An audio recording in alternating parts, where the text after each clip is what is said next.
Saudações, meus queridos. O tema do canal Visível de hoje é Fux e sua visão de sofismo jurídico no caso do julgamento de Jair Bolsonaro. O ministro Fux, ele rebuscou seu discurso até conseguir distorcer a realidade dos fatos, mas ele precisou ocultar algumas questões básicas que eu irei esclarecer em 5 tópicos do porquê sim, o STF é o órgão competente para julgar o caso. Primeiro ponto, gravidade e natureza do crime. Não se trata aqui de um ilícito corriqueiro, mas de um ataque frontal à soberania popular. A tentativa de golpe não apenas visa a ruptura de um governo, mas a destruição da vontade coletiva manifestada pelo povo brasileiro nas urnas. Trata-se de um crime contra a democracia, contra as instituições republicanas e contra a própria classe trabalhadora, que é quem mais sofre quando existe uma ruptura constitucional. E por essa razão, quando tem uma conduta dessa magnitude, não há outro órgão senão o STF para fazer esse julgamento. Afinal, ele é o guardião do Pacto Democrático que protege os direitos do povo. Segundo ponto, ocorrência durante o exercício do cargo. É fundamental destacar que os atos de Bolsonaro se deram quando ele ainda era presidente da República. A prerrogativa de foro não existe como privilégio pessoal, mas como mecanismo de proteção institucional, garantindo que os delitos cometidos no exercício da função presidencial sejam julgados pelo órgão máximo judiciário. Se aceitássemos que o simples término do mandato esvaziasse a competência do STF, a gente iria abrir prerrogativas para que os presidentes, nos últimos dias do seu governo, praticassem atos de crimes contra o Estado, naquela ideia de que aquele ato não iria ter punição. Então, Fux, falar que o Bolsonaro ele perdeu o foro não é um fato, pois o crime foi cometido quando ele ainda tinha as prerrogativas de presidente da República. O terceiro ponto é a prevenção institucional e preservação da democracia.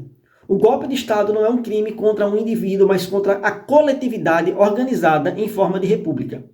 E o STF, enquanto instância constitucional suprema, assim como foi desenhado pela Carta de 1988, justamente para impedir que a captura do poder fosse feita pelos aventureiros fascistas. Então, retirar do Supremo a competência de julgar esse crime seria enfraquecer a própria democracia, deixando que as conquistas sociais fossem deixadas de lado pela sanha de projetos fascistas.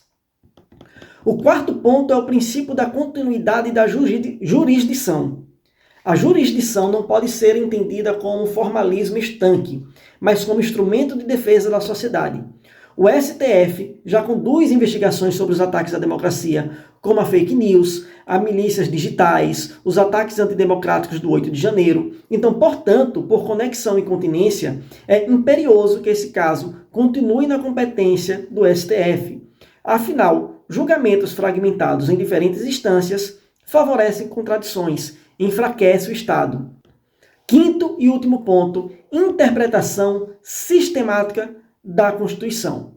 A Constituição, no artigo 102.1, a linha B, é clara. Cabe ao STF processar e julgar o presidente da República nos crimes comuns. E o crime, golpe de Estado, previsto no artigo 359 do Código Penal, é exatamente isso. É um crime comum, ainda que de extrema violência política.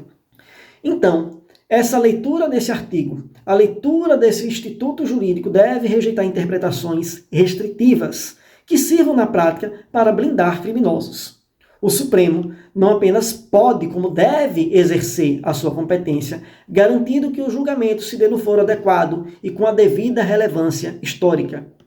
Um voto que afasta a competência do STF, como foi o de Donald Fux, é resultado de uma visão de sofisma deslocada da realidade concreta, que é o golpe de Estado.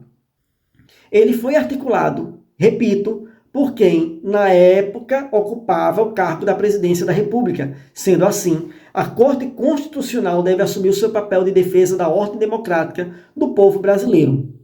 Se vocês gostaram do vídeo, por favor, curtam, comentem e compartilhem. Um forte abraço.